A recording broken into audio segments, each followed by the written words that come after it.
At least someone paid attention. Thank you. All right, I'd like to welcome everyone here tonight.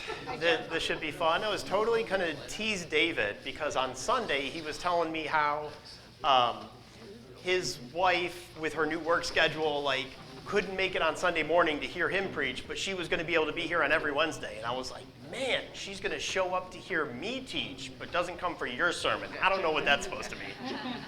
And then I looked and they're not here, so I don't know what's going on. That's all right.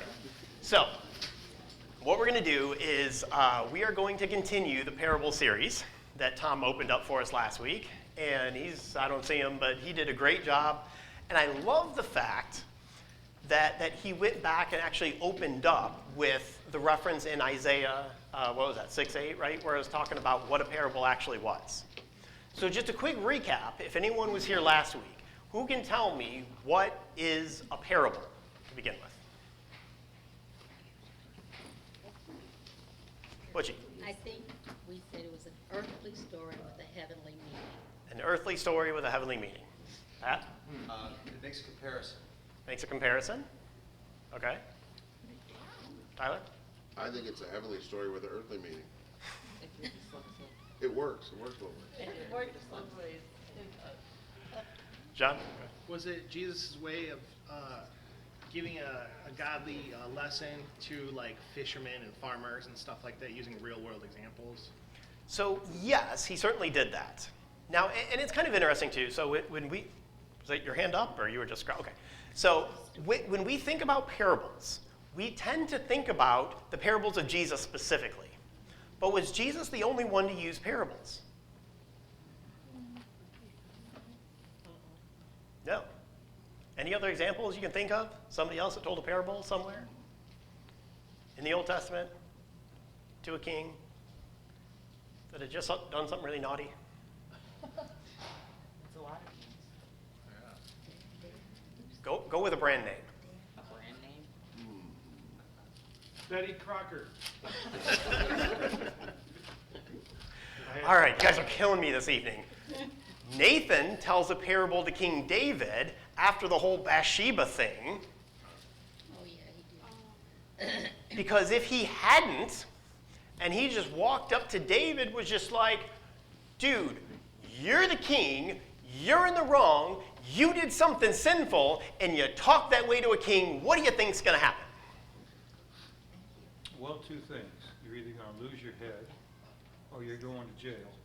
Right, off with your head. both. Yeah. Or you're going to put your head in jail or something. That's right. So you have that situation, right? It's very dangerous to speak out against the king, especially to accuse him of something and to call him out before God. So what Nathan did when he came to him is he said, I'm going to tell you a little parable. Let me tell you a parable about this guy that's really rich, has a whole bunch of stuff, has a house guest come in. This other guy's pretty poor, only has the one sheep or goat, sheep, something. Could have been a sheep, I don't know, an animal. And so the rich man goes, takes that one little sheep. It's going to be a sheep for this time. Maybe it is. I don't remember.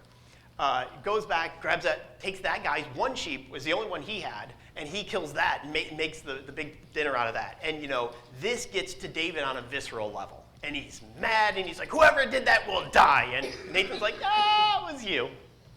Because you took Uriah's wife for yourself, and you were the rich guy that had a whole bunch of wives, and you could have just, oops, right?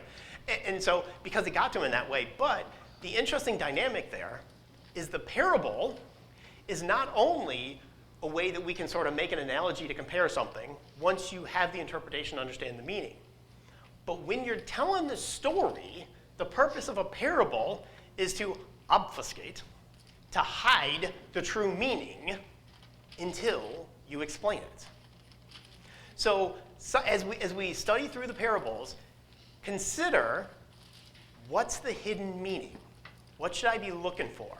Right? Some of these have some obvious interpretations, but sometimes when you scratch beneath the surface, you find a little bit extra. And this is also why, if you pay attention through the series, a lot of times Jesus will tell a parable to the people. They'll be very confused, because that's what Isaiah 6:8 was saying was going to happen, right? And then the disciples come back to him later, and they're like, we don't get it either. Explain this to us. And then Jesus will give them the interpretation, which luckily we have, right? So, we're going to begin our lesson studying a parable tonight in Genesis chapter 41. Nobody thinks that weird that we're going to talk about a parable of Jesus in Genesis 41. Okay, go ahead and flip there. Genesis chapter 41. Let's see, I have the microphone, so I guess I'll read it. We'll start in Genesis chapter 41. And we'll start in verse 46. It says, "Now Joseph was 30 years old when he began serving Pharaoh, king of Egypt. Joseph was commissioned by Pharaoh and was in charge of all the land of Egypt.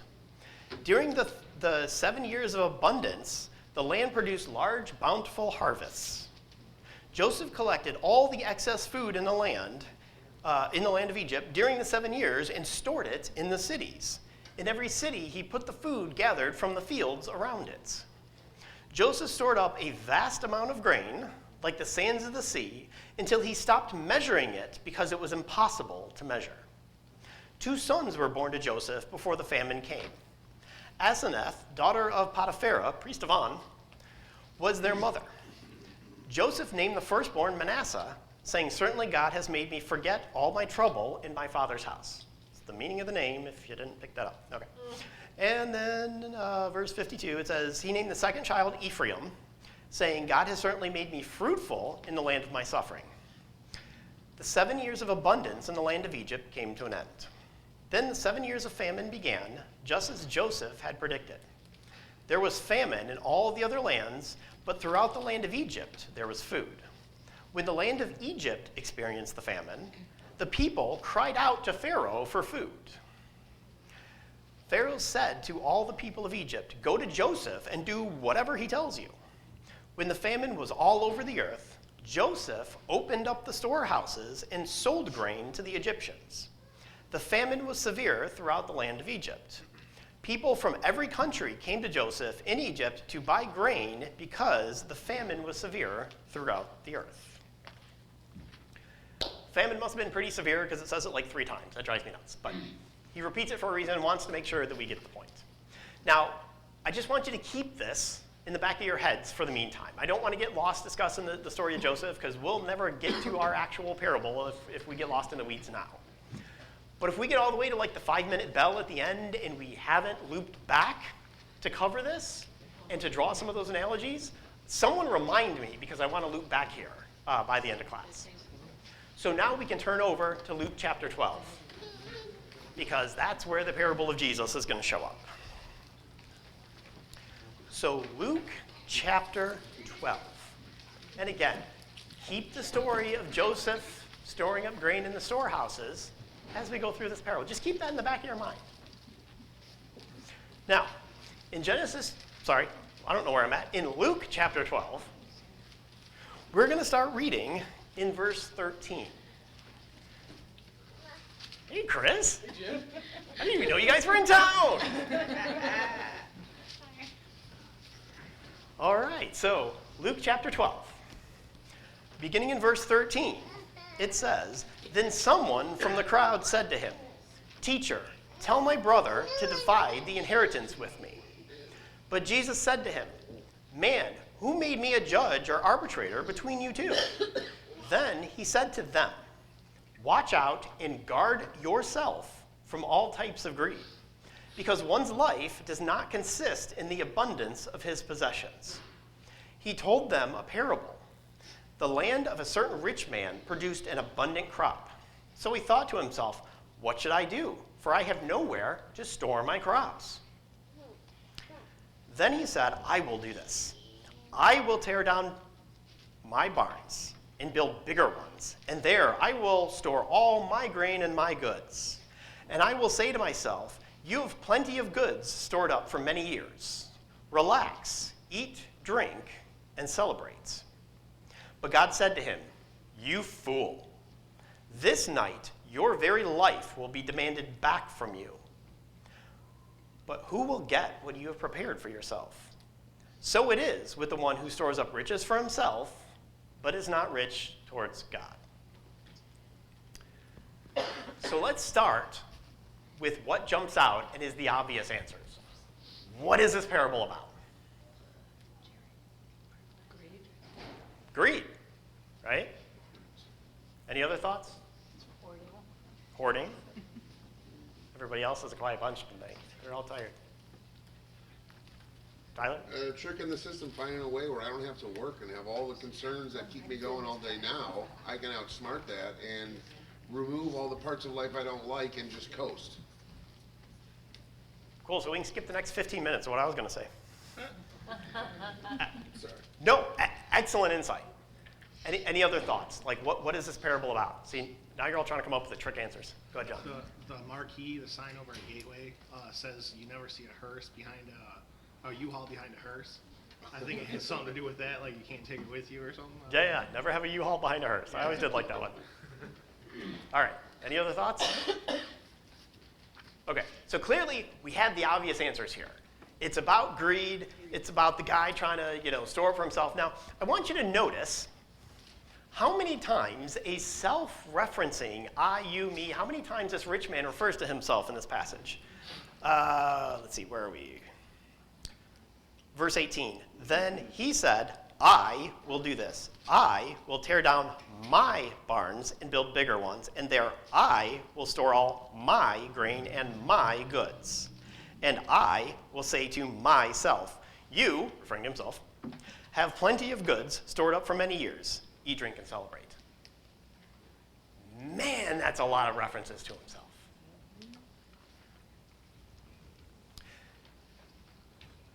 Now, what was the prompt for Jesus to tell this parable? What happened right before that in verse 13 where we started? Two guys fighting over a chunk of money or inheritance. Two guys fighting over an inheritance. And what do they actually say? Tell my brother to divide the inheritance with me. Tell my brother to divide the inheritance with me. And this parable is like about greed, so which one of those two brothers is the greedy one? The second born.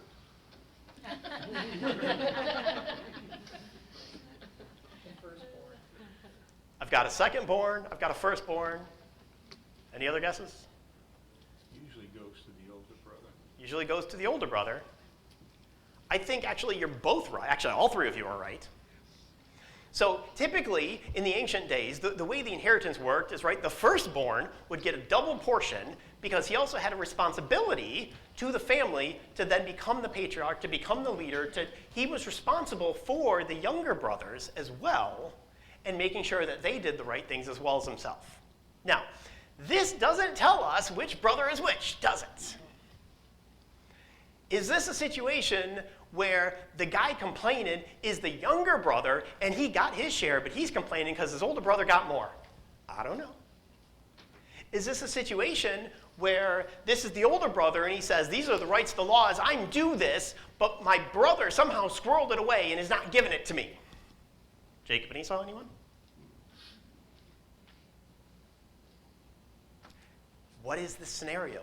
It doesn't really tell us for sure, but I think, and this is my conjecture, that the answer is both. Because it appears, because the one's complaining about it, that the other brother maybe is being greedy and not sharing the appropriate portion of that inheritance with the other brother, whatever that amount due to him should be according to the law.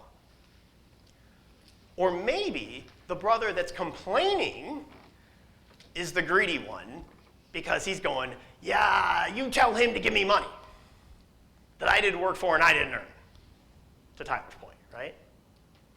So if we start scratching the surface and we try to look for the hidden, the deeper meanings that are behind some of this stuff, there's a key, I think, in the way Jesus responded. Notice in verse 15, it says, then he said to them, watch out and guard yourself from all types of greed, because one's life does not consist in the abundance of his possessions. Now this is interesting, because it should draw back some familiarity. It should draw back some stories from the Old Testament. What character can you think of in the Old Testament whose life was measured by the abundance of his possessions? Solomon would be one. Solomon sure had a whole bunch of possessions. But there's someone else who would start out really rich. Job. Man, think about Job. He was one of the richest guys around, and the devil comes to God and makes some sort of cosmic bet, which I still don't understand, but I've read the end of the book, so I'm not going to question it, okay? So he makes some cosmic bet with God that was like, oh man, that guy's only faithful to you because he's rich. And God says, all right, take his money away. The devil goes out there, takes his money away, and Job stays faithful. And he goes, yeah, but that's just because Job is still healthy and he's still got all his family. He's rich in other ways. So he goes, okay, take his family. Takes his family. Job stays faithful. And the devil goes, well, yeah, but that's just because he's still healthy, right? God says, all right, take that. And then Job has a pity party. I mean, he is so distraught. He's lost everything that he had. He had all these possessions. He was so blessed by God. He didn't do anything wrong, and yet he finds himself in this situation. You ever had something happen in your life and you sort of wondered why you found yourself in that situation and kind of felt like it wasn't fair or you didn't deserve it? Kind of That think we all get have. preached a lot in pulpits all over the country. Yeah. And there's an interesting parallel here, right? So Job is like totally distraught. He's sitting there just cutting himself because apparently that feels better than how he's feeling. Boils, he's letting the pus run out. It's gross. So you have Job in this situation, and his three buddies show up on the scene. They sit there, and the best thing they ever do is shut up. And then they start talking, and they mess everything up. Let's flip back. Actually, let's look at Job chapter 20 really quick, because there's something in here. One of his buddies starts speaking up. Job chapter 20.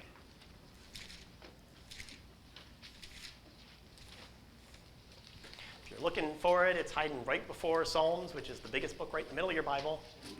It's a great directional place to start from. So in Job chapter 20, this is the part his buddy Zophar starts to speak up again. This is like his second big speech. And this guy, now that he's opened his mouth, starts hurling false accusations at Job. Notice the accusations that show up. And we're going to begin in verse 18. It says, he gives back the ill-gotten gain without assimilating it. He will not enjoy the wealth from his commerce, for he has oppressed the poor and abandoned them. He has seized a house which he did not build. For he knows no satisfaction in his appetite. He does not let anything he desires escape.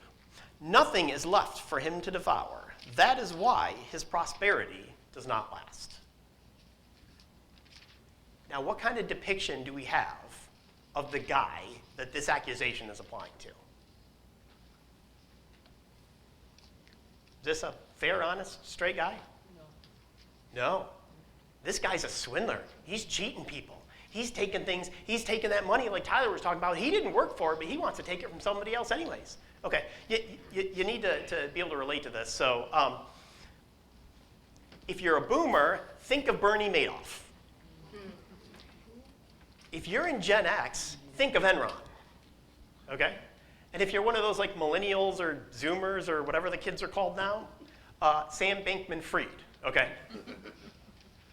Right, the crypto guy that screwed everyone, and the whole thing fell apart. Yeah, okay. So I was getting confused looks from the young kids back there. All right, so each generation seems to have a guy that is a big media example, right?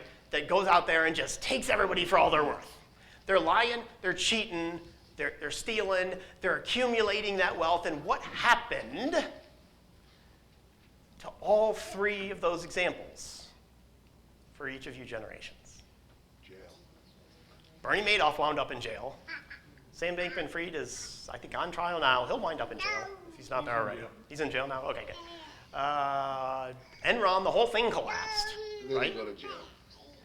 Some of those guys, I think, maybe went to jail. But Some of them did. did Madoff keep his money? All that money, he defrauded all those people with the whole Ponzi scheme thing? He didn't get to keep it. What about Enron? What happened to their stock? You're like, what stock? Exactly. What happened to all that crypto stuff that Sam Bankman-Fried was doing? crash, gone, worth nothing. And this is the type of guy that Job's buddy, some friend, is accusing him of being. Now consider this and how it relates to those brothers that are standing before Jesus saying, what? I want money I didn't earn. I want to take it. Maybe he thought he'd get his way, and maybe Jesus was going to tell the other guy to give him some money, and he was going to get those riches he didn't work for. Well, how does this apply to our lives? You guys got to wake up tonight. Self-entitlement. Self-entitlement. And we all have to struggle with certain things that we think we're entitled to that we're not.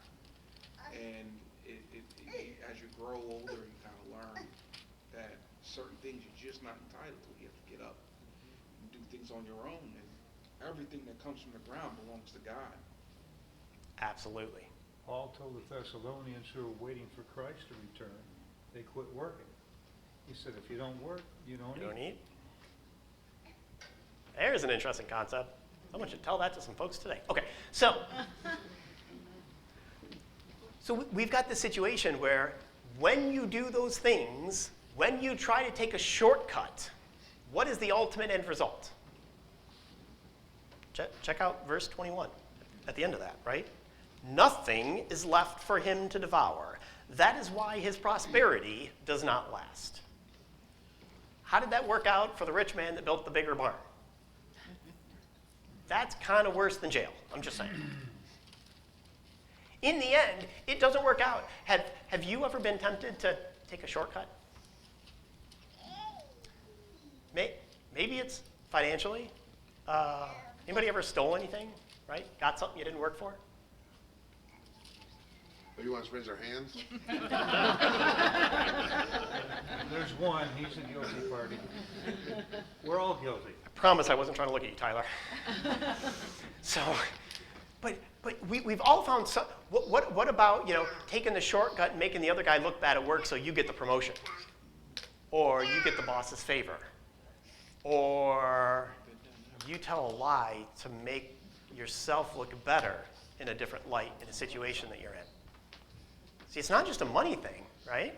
It certainly applies to money, but it's not related to that. When we try to go out there and we try to take shortcuts in life and we try to subvert the system, and when we do things in a dishonest way, at some point eventually, you're going to get caught, the house of cards is going to fall in, or it's not going to work. Isn't that kind of the idea? This rich man, now he may have even gotten his gain the honest way, but we have an indication from the language that was used when Jesus says his life does not consist of the abundance of his possessions. I almost think that's making a trigger to make us think back to Job.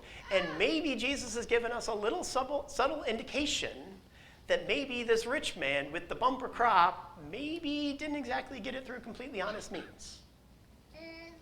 Maybe he was cheating the system. Now, we don't know for sure. It doesn't say that outright.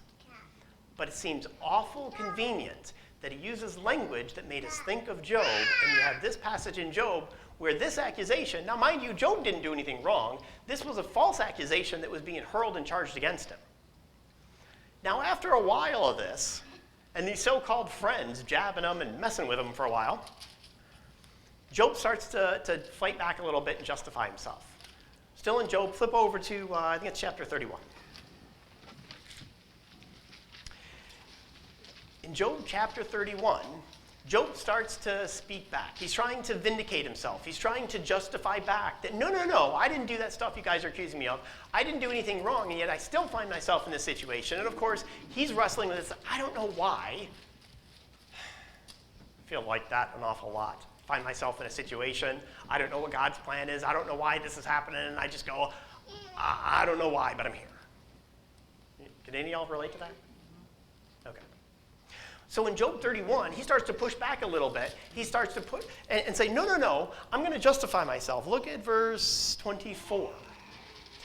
Beginning in verse 24, it says, if I have put my confidence in gold, or said to pure gold, you are my security, if I have rejoiced because of the extent of my wealth, or because of the great wealth that my hand has gained, if I have looked at the sun when it was shining and the moon advancing as a precious thing, so that my heart was secretly enticed and my hand threw them a kiss from my mouth, which, by the way, that phrase is typically meant to indicate that it was an act of worship towards the sun or the moon. Okay, so just to kind of keep that in context. So if he's then beginning to worship the sun and the moon and the wealth and all these created things instead of the creator, verse 28, then this would also be iniquity to be judged. This would be sinful. For I would have been false to God above. So now what dynamic of the riches or the money or these character traits are we starting to see here?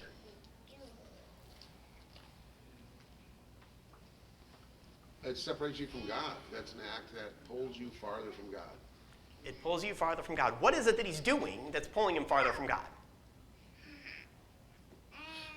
Being unfaithful to God is what it's worded here, but I guess putting your faith in today's existence in something tangible, something that isn't God, and even though it might come from God, it's not so much an honor to God. It's your own solution, I guess. Your own solution. I saw a hand. And also, where your affections are, it's what you're worshiping. Colossians says to set your affections on things above and not on things of this world. And also in Matthew, Jesus says, where your treasure is, there your heart will be also. It's about where your affections are. If your affections are on things of this world, and that's what you desire, and that's what you worship, and that's what you aspire to, and that's what's most important to you, that's necessarily going to take you away from God, because that's what has your affection. And God is to have our affection. If anybody still got their thumb in Luke 12, look at the last verse in Luke 12. The very last verse, 34. For where your treasure is, there will be your heart also. Huh. Funny, yeah, it says it in Matthew, but Yeah, doggone, it's right at the end of this chapter when we're talking about this. Gee, maybe that applies. I don't know. But you think about this idea. Back in Job, it's saying that for I have put my confidence in what? In gold. Or said to pure gold, you are my security. Well, what should we be depending on? We should be depending on God. What do we depend on? Sometimes it's ourselves. Sometimes it's our Worldly things that we can touch and see and hold. worldly things we can touch and see and hold. Sometimes it's worldly things that we can't touch or see or hold, but we can pull up our banking app and we can see a number. Those verses in Job 31 are very similar to those verses in Luke 12. I, me, or my. Isn't that curious? And maybe, just maybe, there's a hidden meaning that's obfuscated, fancy words, right? It's hidden, that's supposed to point us back to realize that in the abundance of his possessions, we should be thinking back of Job, and we should be connecting back to these verses and go, oh man, there's such a parallel there. If I'm putting my confidence, my trust in myself, in my riches, in my bank account, in my 401k balance, now I'm stepping on some toes. Now, let me be clear. This does not mean that we can run out there and spend every penny that we earn and be irresponsible and just say, oh, I trust God's going to take care of me. I don't have to do anything. I don't have to plan for the future. It doesn't say that at all. In fact, Jesus says the guy's going to be called a fool if he starts to build a building and can't finish it because he didn't count the cost ahead of time. Aren't we told to lay by in store? Didn't Joseph put away 20% of the grain as they were collecting it during the boom economic years in Egypt? But if our confidence is in that money instead of the source of the money, therein lies the place that we can trip ourselves up. Where did that wealthy man think his money came from? His own efforts. His own efforts, himself. We're talking about Now, we're talking about money, but this is actually measured in grain. This is a crop that grew out of the ground. Where did a crop growing out of the ground come from? Right? We can water it, but God gives the increase. In fact, God set up this whole system. Without God, that dude would have nothing, would he? And yet here we are. So first you have a flashback to say, okay, we shouldn't be depending on ourselves instead of God. We shouldn't be looking at that money. We shouldn't be depending on that. What else is hidden in here? You know, David actually had something to say about this. Psalm 62. You're like, it's open in Job, it's one book over. There's a million chapters. We're going somewhere in the middle of the 62.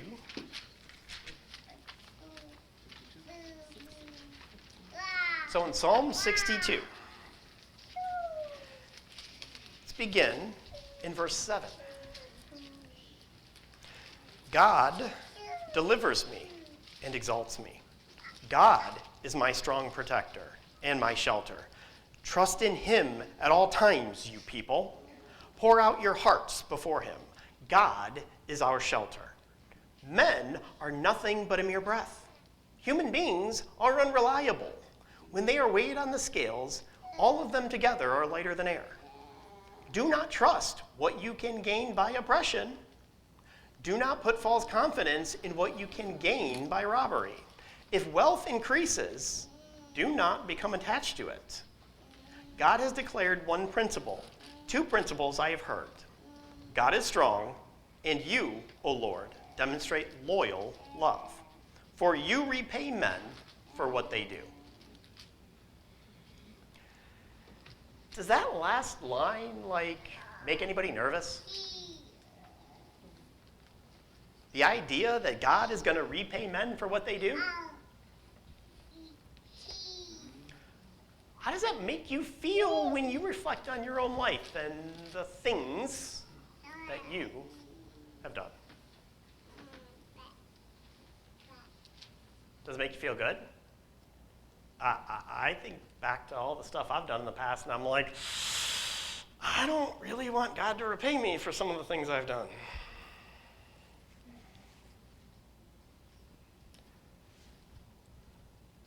So you look at these principles that start to show up in this simple little parable of the man who's building a bigger barn, and you realize, oh, maybe he got that money by dishonest means. Oh, maybe he loved the money more than he loved God and placed that above him and worshiped the creation instead of the creator.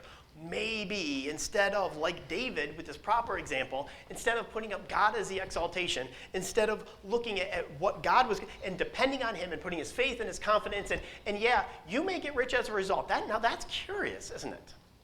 Because how often do we hear the subject of money discussed and people walk away with the idea that somehow it's pious to be broke? Yeah, you ever heard a sermon like that?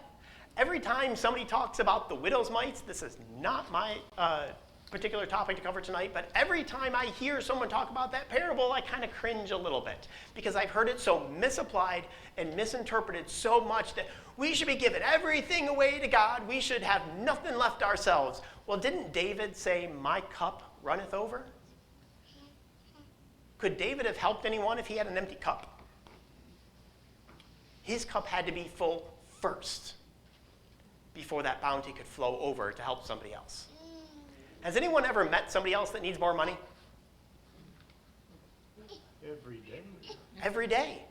And has anyone run into someone that has a very dire situation that's just down on hard luck, maybe no fault of their own, maybe just a situation where they lost a job or they had a health problem and they couldn't pay their medical bills and all this stuff started piling up and maybe all those things are compounding all at once and the car's being repoed and they can't make the mortgage payment and they're just stressed out to their wit's end and you feel so bad and you just want to help them, but you're broke too. Can you help them? All of a sudden, it doesn't seem so Christian-like to be broke, does it? But if we're doing stuff right, We're not worshiping the money. We're not focused on that. But what if we are not getting it by dishonest gain? We're working for it. We're doing things the right way. We're serving other people. We're getting a return on that. We're being wise, and we're not blowing everything that we get. And we're starting to save up, and we're starting to stock some away to the side. And we have a little bit of money, and we're doing well, and we're doing okay, and we run into that same person. And you say, you know what? Let me just write you a check. You know what? Take this $100 bill in my pocket. Go buy yourself some groceries. Maybe that's the attitude and the focus that we should have with money. Where did the landowner go wrong? His pride. His pride. It was all about him, and it was all about his own, not only greed, but in an aspect of selfishness. I want to keep all this stuff for myself. I'm not sharing it with anybody else. Let's get back to Joseph in Genesis chapter 41. Has anybody been thinking about that this whole class? Trying not to. I don't know how it connects. I've been trying to figure it out.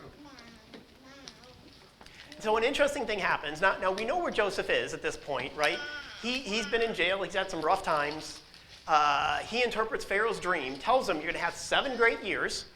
You're going to have 7 really lean years where there's going to be a nasty famine, right? Joseph's solution, not only does he interpret Pharaoh's dream, but he's like, let me give you a bit of advice. Take some really smart dude and put him in charge of this and store up 20% of that grain, lay by in store, right? Stock it up, save for a rainy day, right? Or one that doesn't rain, I guess, in this problem. And you're stocking up, you're storing that up, and then later, so Egypt wasn't the only one that had 7 years of plenty good health. The rest of the world did too, right? Did you guys notice that? What did everybody else do during those 7 years? Regular. I don't know, eat, drink, and be merry. Like they were living it up. They were spending every bit of what they had, and then all of a sudden, even the ones that were kind of wise, right, may have had a little bit of a little nest egg stored up there. But then it starts to crack and scramble a little bit, and that famine goes on, and it goes on, and there's more month left at the end of the money, right? You guys probably heard that. And you have that situation where they're like, oh, now we're starving. This whole growing stuff out of the ground thing, it's not working. There's no food. We're going hungry. We've got to travel by foot. Hundreds of miles, maybe thousands, depending on where they're from, to get there. Wait, I heard about Egypt. They've got food. And it's interesting to me, what happens, people come, okay, let me find the verse. 55. When the land of Egypt experienced the famine, the people cried out to Pharaoh for food. It's the first demand for a welfare program recorded right there in the Bible that I've ever seen. Everyone's out of luck, and they're like, that Pharaoh dude has a big pile of food because it was mine to start with, and he took 20% of it. I worked for that food. You've got a pile of it. Now I don't have any. Share. You owe me. They think you owe me, right? And now, this is a very interesting contrast to the rich young landowner, isn't it? Both of them got rich. Very different things happened. Very different end results because they did different things with that wealth when it came through their hands. The rich young ruler became selfish. I'm going to store it all up. I'm going to hoard it. It's going to be mine. I'm going to be selfish. None of you can have anything. I'm not going to share any of it. But then people came to Joseph, and what did he do? He said, we're going to give you food stamps every month. We're going to start doling this out based upon the size of your family. Anybody read that, by the way? No. It's not what happened, is it? Look a little bit closer. They come, they demand welfare. Pharaoh says, go talk to Joseph. What does Joseph do? Verse 56. When the famine was all over the earth, Joseph opened up the storehouses. Sounds a little different than the rich landowner. And gave it away. Did your Bible say that? What does it say? He sold it back to, it was their food to begin with. He's got a pile of it. They come here and they say, he's hungry. He says, okay, buy it. Is there something wrong with this? We've only got 5 minutes left because someone's going to push the bell.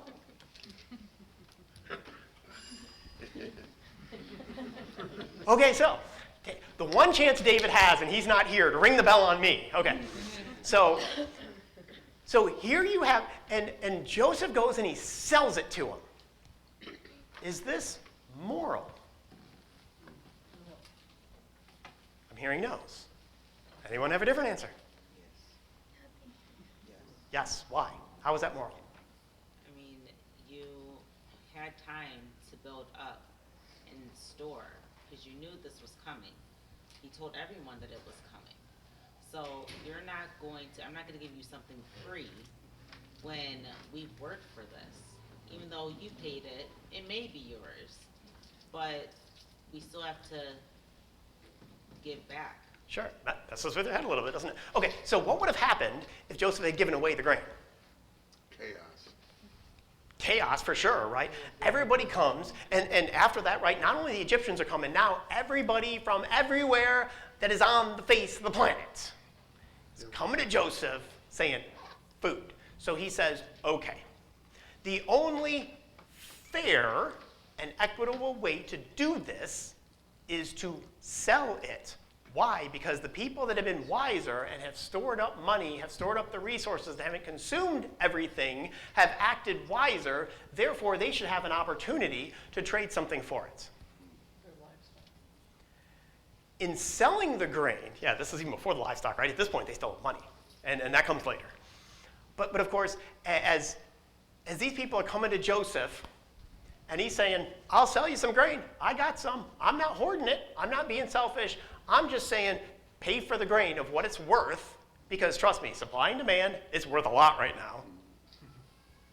Nobody else has got any, right? Economics. So he's got this big stockpile, and he says, I'll sell it to you.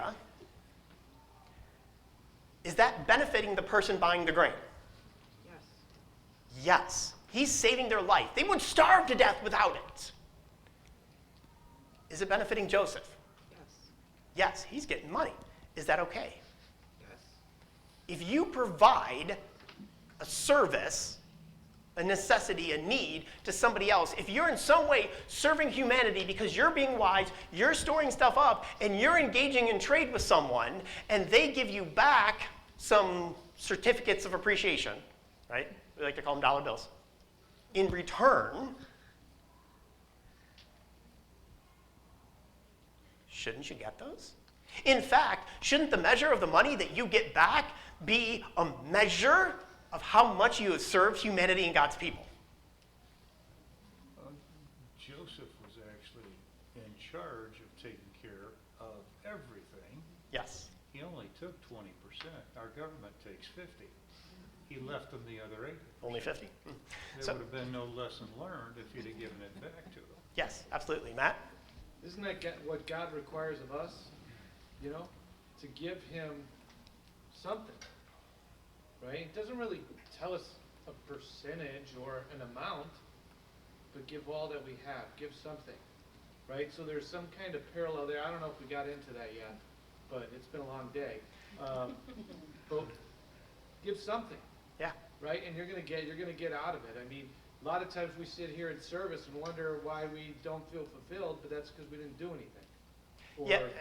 you know, the- I could go on, but go ahead. Yeah, no, absolutely. And it's a great analogy, right? So if you were to take some money and you gave it to a banker to put in your bank account, right? And then later you went back to the banker and you were like, hey, I need some of my money. And he's like, well, I don't have all of it because I needed to buy some groceries and I needed a car, you know, so I spent some of your money on that. So I could get here to work so that I could stand here and tell you I don't have your money. And, well, I need a house to live in, so I spent some of your money on that, right? What would you think of that banker? Bernie Madoff. Bernie Madoff, you're stealing, man. That was my money. You shouldn't have done that. Well, maybe suddenly, in this case, I just invented another parable because maybe this is all God's money and we're the ones spending it. Maybe we're the banker. Now all of a sudden, when you think about contribution, when you think about giving back to God, the word back is there on purpose because it was God's to begin with. Maybe it's not even ours to give to begin with. We're just managers of God's money. And maybe if we looked at it like that, and looked at the way that we give to the church, and look at what we show to God in our certificates of appreciation being handed back, and there is no way, if we even gave 100%, that we could ever get near the amount of sacrifice of what he's already given to us, just by the mere fact that he gave us that life that he claimed back from the rich man, just by the mere fact that he gave Jesus. That's a debt I can't ever pay, no matter how much I can pull out of my budget. And yeah, we need to eat. We get that. God doesn't expect us to give back 100% of all of our money. But as we're prospered, as we engage in business, as we earn money, as we serve more people and get a due result that is fair and equitable and moral, this is capitalism. It's God's system. And he expects us to take as much as we can out of that, give it back to the church, and return that back to God. If you read 1 Corinthians 16, verse 2, it says, put it aside and save. Put it aside and save. That we or he may prosper. Yeah, that's the King James lay by and store, right? Yeah. Well, the King James is lay by and store, but put aside and save, so that you do have something. Yes. To God. And we should. And we're a couple of minutes over time, so we will go ahead and close out with a quick prayer, and then after the prayer, they'll ring that second bell. Dear Father in heaven, Lord, gosh, we are before you so humbled just by digging in and finding some of these hidden meanings behind the parable of this rich landowner. And Lord, we just pray that you soften our hearts, you touch us. Don't let us be that rich landowner. Lord, remove every bit of selfishness and greed and all sorts of malice from our hearts. Allow us to share with others. Allow us to engage in serving your people in this world and to not be ashamed of doing your good work in this world. Lord, we ask that you will help us. Help us to truly evaluate our own budgets, to see how much of your money we can return back to you for something greater than what we could possibly do on it. Lord, we know we spend money on foolish things. And we know that it's truly your money, and you do give it to us so that we can enjoy a portion of it. But Lord, help us to never, never forget whose resources it is that are entrusted into our care. Help us to realize this. Help us to spend them wisely. Help us to do the things that you would want us to do so that we can go out into the world and reach them and share your message of your good news with the world. We ask this now in Jesus' name. Amen. Amen. Thank you, Jim.